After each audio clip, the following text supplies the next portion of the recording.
Hello વિદ્યાર્થી મિત્રો, good morning. Shri કન્યા પ્રાથમિક વિદ્યાલયમાં આપનું સ્વાગત છે. આજે આપણે ધોરણ 6ની અંદર વિષય છે સામાજિક વિજ્ઞાન. તેમાં પણ આપણે ભૂગોળની અંદર આપણું ઘર પૃથ્વી જે પાઠ છે 9મો તે આપણે જોઈ લીધો. ત્યારબાદ છે પાઠ 10મો પૃથ્વીના આવરણો. તો આજે આપણે આ પાઠ જે છે પૃથ્વીના આવરણો તેના વિશે આપણે આજે વાત કરીશું અને જોશું કે કેવી રીતે પાઠમાં આપણે આગળ વધશું. અને તમારે ધ્યાનથી સાંભળવાનું છે. તમારે બધાએ નકશા પોથી લેવાની રહેશે. ચાલો તો આજે આપણે જોઈએ પૃથ્વીના આવરણો.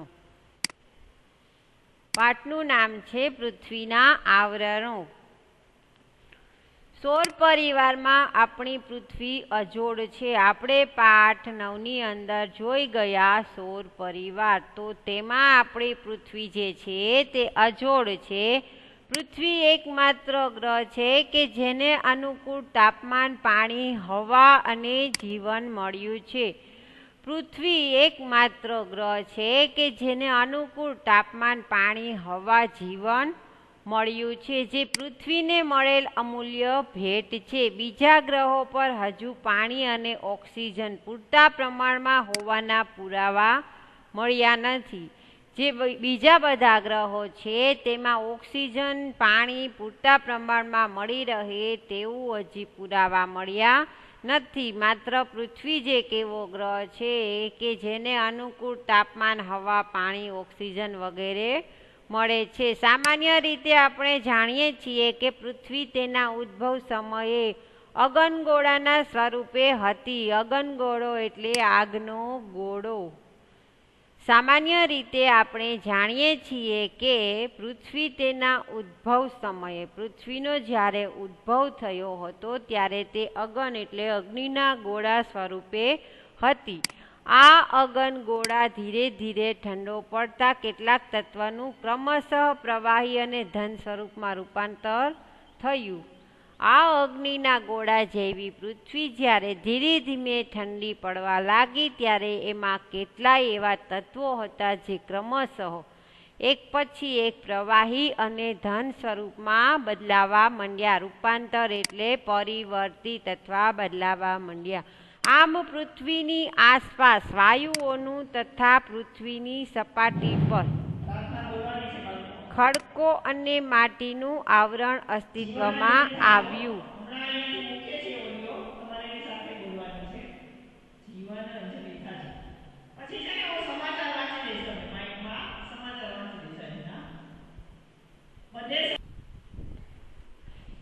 આપણે વાત કરતા હતા સામાન્ય રીતે આપણે જાણીએ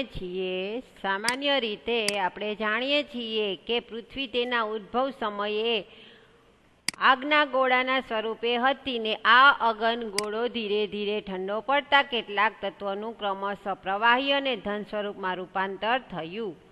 કે સામાન્ય રીતે આપણે જાણીએ છીએ કે પૃથ્વીના તેના ઉદ્ભવ સમયે અગનગોળો એટલે અગ્નિના ગોળા સ્વરૂપે હતી ને આ અગનગોળો ધીમે ધીમે ઠંડો પડવા લાગ્યો ત્યારે કેટલાય તત્વો જે છે ક્રમશઃ એક પછી એક પ્રવાહી અને ધન સ્વરૂપમાં રૂપાંતર થવા માંડ્યું. આમ પૃથ્વીની આસપાસ વાયુઓનું તથા પૃથ્વીની સપાટી પર ખડકો અને માટીનું આવરણ અસ્તિત્વમાં આવ્યું.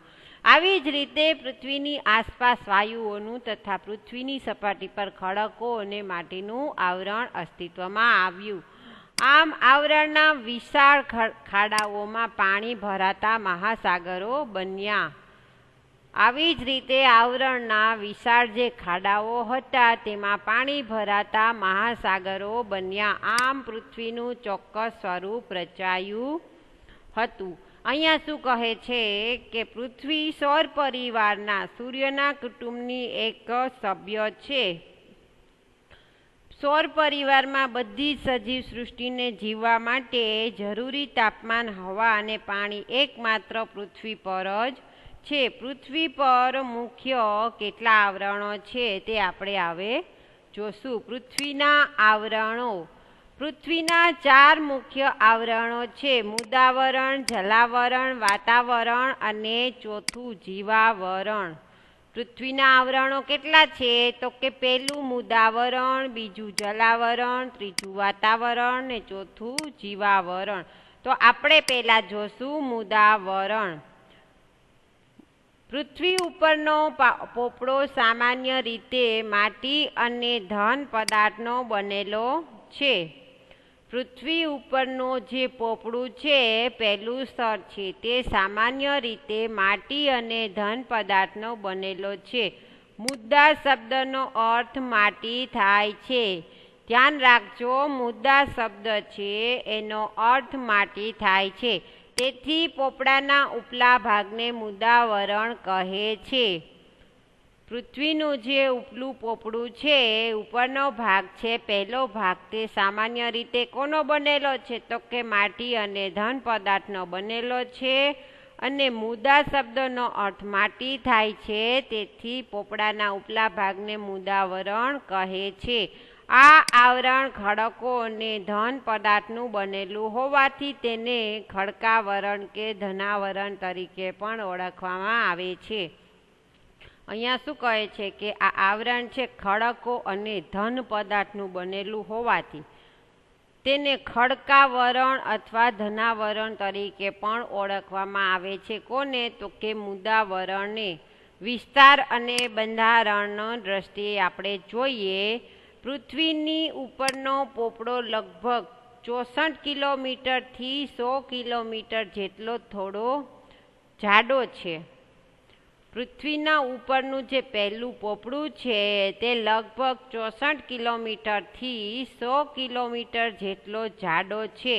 તેમાં મુખ્યત્વે એલ્યુમિનિયમ અને સિલિકા જેવા હલકા તત્વો રહેલા છે. તેમાં મુખ્યત્વે એલ્યુમિનિયમ અને સિલિકા જેવા તત્વો રહેલા છે. ઊંડા સમુદ્રોમાં આ પોપડો પાતળો હોય છે. ઊંડો સમુદ્ર હોય તેમાં આ પોપડો જે છે તે પતલો થઈ જતો હોય છે. પૃથ્વીની સપાટીનો આશરે 29% ભાગ મુદાવરણે રોકેલો છે. પૃથ્વી ઉપર જે સપાટી છે, જે પોપડો કહીએ છીએ, તેનો આશરે કેટલા? તો કે 29% ભાગ છે તે મુદાવરણે રોકેલો છે. અને આ ભાગ પર પર્વતો, ઉચ્ચ પ્રદેશો, મેદાનો વગેરે આવેલા છે. આ ભાગ ઉપર પર્વતો, ઉચ્ચ પ્રદેશો, મેદાનો વગેરે આવેલા છે. મુદાવરણની સપાટીથી જેમ જેમ ઊંડે જઈએ તેમ તેમ તાપમાનમાં વધારો થતો જાય છે. મુદાવરણની સપાટી ઉપરથી આપણે જેમ જેમ ઊંડા જઈએ તેમ તેમ તાપમાનમાં વધારો થતો જાય છે. ત્યારબાદ આપણે આગળ જોશું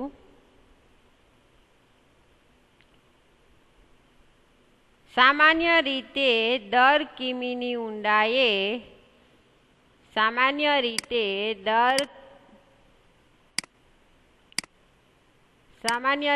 દર 1 કિલોમીટરની ઊંડાઈએ જતાં આશરે 30 સેલ્સિયસ તાપમાનનો વધારો થાય છે. સામાન્ય રીતે આપણે 1 કિલોમીટર ઊંડાઈએ જાય છીએ તો 30 સેલ્સિયસ ડિગ્રી તાપમાનનો વધારો થાય છે.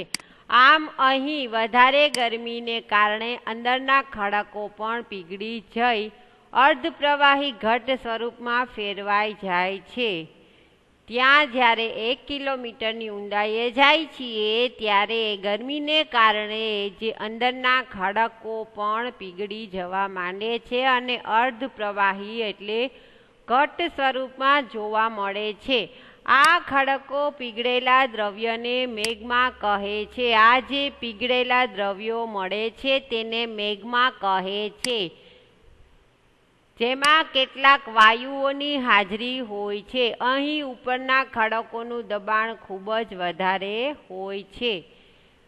આ જે પીગળેલા ખડકો છે તેનું દ્રવ્યને મેગ્મા કહેવામાં આવે છે, જેમાં કેટલાક વાયુઓની હાજરી પણ હોય છે. અહીં ઉપરના ખડકોનું દબાણ ખૂબ જ વધારે હોય છે.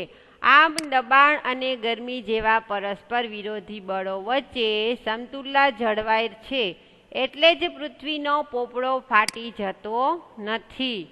આમ દબાણ અને ગરમી જેવા પરસ્પર વિરોધી બળો જે છે તેના વચ્ચે સમતુલા જળવાઈ રહે છે, સમતોલ જળવાઈ રહે છે. એટલે જ પૃથ્વીનો પોપડો જે છે તે ફાટી જતો નથી. મુદાવરણનો જીવાવરણ અને વનસ્પતિ જીવ સાથે ગાઢ સંબંધ છે. મુદાવરણનો જીવાવરણ અને વનસ્પતિ જીવન સાથે ગાઢ સંબંધ છે. આપણા ઘર, પાણી, ખેતી, ઉદ્યોગો બધું જ આ મુદાવરણમાં સાથે સંબંધ ધરાવે છે. આપણું ઘર, પાણી, ખેતી, ઉદ્યોગ બધું જ આ મુદાવરણ સાથે સંબંધ ધરાવે છે. મુદાવરણમાંથી ખનિજો અને ખનિજ તેલ મળે છે. ખેતી કરી વિવિધ પાકોનું ઉત્પાદન મેળવીએ છીએ. મેદાન પ્રદેશોમાં વિવિધ ઉદ્યોગો, ધંધા અને બીજી આર્થિક પ્રવૃત્તિઓ કરીએ છીએ. પર્વત પ્રદેશોમાં આવેલા જંગલો પણ મુદાવરણને આભારી છે. ટૂંકમાં એમ કહી શકાય કે આહારથી માંડીને આવાસ અને આપણા અસ્તિત્વનો પાયો એટલે જ મુદાવરણ. અહીંયા શું કહે છે કે પૃથ્વી પર મુખ્ય કેટલા તો કે 4 આવરણો આવેલા છે: મુદાવરણ, જલાવરણ, વાતાવરણ અને જીવાવરણ. તો પૃથ્વીની સપાટી પરના ભૂમિ ભાગોને મુદાવરણ કહે છે. પૃથ્વીની સપાટીનો આશરે 29% ભાગ રોકે છે મુદાવરણ. તેમાં પર્વતો, ઉચ્ચ પ્રદેશો, મેદાનો, ખીણો વગેરે ભૂમિ સ્વરૂપો છે. પૃથ્વીની સપાટીથી આપણે જેમ જેમ પૃથ્વીના પેટાળમાં ઊંડા જઈએ તેમ તાપમાનમાં વધારો થતો જાય છે. પૃથ્વીના પેટાળની પ્રચંડ ગરમીને લીધે પીગળેલા ખડકોના રસને મેગ્મા એટલે ભૂરસ કહે છે. મેઘમાં જે શબ્દ છે તેનો બીજો શબ્દ થાય છે ભૂરસ. ભૂરસ કહે છે. ભૂગર્ભમાં કેટલાક વાયુઓ પણ છે જે ગરમ થતાં ઉપરની તરફ દબાણ કરી બહાર નીકળવાનો પ્રયાસ કરે છે, પરંતુ તેમના પર ઉપરના ખડકોનું દબાણ પણ એટલું જ હોય છે. પણ બંને પરસ્પર વિરોધી દબાણો વચ્ચેની સમતુલા જળવાઈ રહેતી હોવાથી પૃથ્વીનો પોપડો ફાટી જતો નથી. જ્યાં આ સમતુલા જળવાતી નથી ત્યાં પોપડો ફાટી જ્વાળામુખી વિસ્ફોટક થાય છે. મુદાવરણ અનેક રીતે ઉપયોગી છે. તે માનવીનું નિવાસસ્થાન છે. માનવીને રહેઠાણ માટે જગ્યા, ઘર બાંધવા માટે સામગ્રી, પીવાનું પાણી, ખેતી અને જંગલો માટે જમીન અને ઉદ્યોગો માટે જરૂરી ખનિજો આપે છે. પૃથ્વીની સપાટી પરના પાણીથી ઘેરાયેલા ભાગને અહીંયા કહે છે કે મુદાવરણ જે છે તેમાં માણસને રહેવા માટેની બધી જ સગવડો લેવામાં સક્ષમ છે અને મુદાવરણનો 29% જેટલો ભાગ છે, જેમાં ઉચ્ચ પ્રદેશો, પૃથ્વી, પહાડો આવેલા છે, જંગલો આવેલા છે. ત્યારબાદ છે જલાવરણ. પૃથ્વીની સપાટી પર ભૂમિ પ્રદેશો કરતાં પાણીના વિસ્તારનું પ્રમાણ વધારે છે. જલાવરણ. પૃથ્વીની સપાટી પર ભૂમિ પ્રદેશો કરતાં પાણીની વિસ્તારનું પ્રમાણ વધારે છે. પૃથ્વીની સપાટીનો જે વિસ્તાર પાણીથી ઘેરાયેલો છે તેને જલાવરણ તરીકે ઓળખવામાં આવે છે.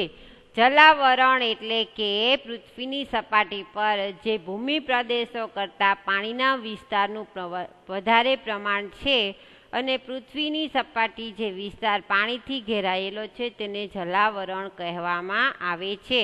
પૃથ્વીની સપાટીનો લગભગ 71% જેટલો વિસ્તાર જલાવરણથી ઘેરાયેલો છે. જો પૃથ્વીનો આપણે મુદાવરણ હતું તે કેટલું હતું તો કે 29%, અને જે જલ સપાટી છે તે કેટલું છે 71, એટલે ટોટલ થયું 100. તો આટલો 100 આમાંથી જે આપણે રહીએ છીએ જમીન, જે પૃથ્વીની જમીન, જે મુદાવરણ માટીવાળો વિસ્તાર છે કેટલો 29%, અને 71% ભાગ જે છે તે જલાવરણ છે, પાણીથી ઘેરાયેલો છે. પૃથ્વીની સપાટીનો આ વિસ્તાર એટલો વિશાળ છે કે એમાં ભૂમિખંડો પણ ટાપુ જેવા લાગે છે. પૃથ્વી પરના વિશાળ જળ રાશિ ધરાવતા ભાગોને મહાસાગરો તરીકે ઓળખવામાં આવે છે, જે ક્રમશઃ પેસિફિક, એટલાન્ટિક, હિન્દ અને આર્કટિક મહાસાગર તરીકે જાણીતા છે. અહીંયા શું કહે છે કે એમાં ભૂમિખંડો પણ ટાપુ જેવા લાગે છે. જે ભૂમિખંડો છે પાણીની વચ્ચે, કેમ કે પાણીનો ભાગ કેટલો, જળ ભાગ કેટલો છે પૃથ્વી ઉપર, તો કે 71% છે. અને જે માટીવાળો આપણે જે મૃદાવરણ છે તે કેટલું 29% છે. તો તેમાં તે પૃથ્વી પરના વિશાળ જળરાશિ ધરાવતા ભાગોને મહાસાગરો તરીકે ઓળખવામાં આવે છે, જે ક્રમશઃ પેસિફિક, એટલાન્ટિક, હિન્દ અને આર્કટિક મહાસાગર તરીકે જાણીતા છે. પૃથ્વી પરના મહાસાગરો ખૂબ વિશાળ અને ઊંડા છે. પૃથ્વી પરના મહાસાગરો ખૂબ વિશાળ અને ઊંડા છે. તેના તળિયે 10 થી 11 કિલોમીટર જેટલી વિશાળ અને ઊંડી ખાઈઓ પણ છે. મહાસાગરોના તળિયે પણ પૃથ્વીની સપાટી જેવા ભૂમિ સ્વરૂપો આવેલા છે. પૃથ્વી પર જે પાણી છે તેમાંથી 97% સમુદ્રમાં રહેલું ખારું પાણી છે.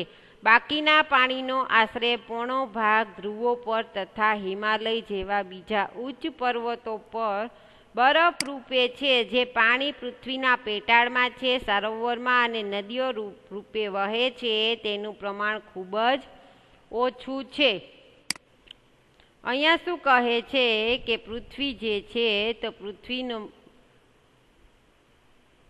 પૃથ્વી ઉપર કેટલો પાણીનો ભાગ છે, તો કે 71% પાણીનો ભાગ છે. ભૂગર્ભમાં કેટલાક વાયુઓ પણ છે, જે આપણે મૃદાવરણ જોયું. હવે ત્યારબાદ છે પૃથ્વીની સપાટી પરના પાણીથી ઘેરાયેલા ભાગને જલાવરણ કહે છે. તેમાં મહાસાગરો, સમુદ્રો, ઉપસાગરો, અખાતો, સરોવર, તળાવો, નદીઓ વગેરેનો સમાવેશ થઈ જાય છે. જલાવરણ પૃથ્વીની સપાટીના આશરે 71% ભાગ પર વ્યાપેલું છે. પૃથ્વી પર એકબીજા સાથે જોડાયેલા 4 ઊંડા મહાસાગરો છે. 4 કયા ઊંડા મહાસાગરો, તો કે પેસિફિક, એટલાન્ટિક, હિન્દ અને આર્કટિક. તેમના તળિયે કેટલીક જગ્યાએ 10 થી 11 કિલોમીટરની ઊંડાઈએ ખાઈઓ આવેલી છે. પૃથ્વી પરનું 97% પાણી સમુદ્રમાં છે અને તે ખારું છે. બાકીના પાણીનો આશરે પોણો ભાગ ધ્રુવ વિસ્તારો અને ઊંચા પર્વતો પર બરફના રૂપમાં રહેલો છે. એટલે કે કુલ પાણીનો માત્ર 1% ભાગ જ સજીવોને મીઠા પાણી સ્વરૂપે ઉપલબ્ધ થાય છે. પૃથ્વી પર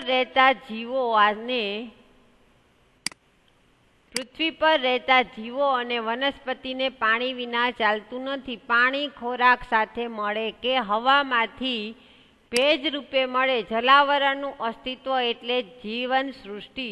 અસ્તિત્વ પૃથ્વી પરના વરસાદ માટેનો મોટા ભાગનો ભેજ સમુદ્રમાંથી મળી આવે છે. સમુદ્રના તળિયે કિંમતી ખનિજોનો મોટો જથ્થો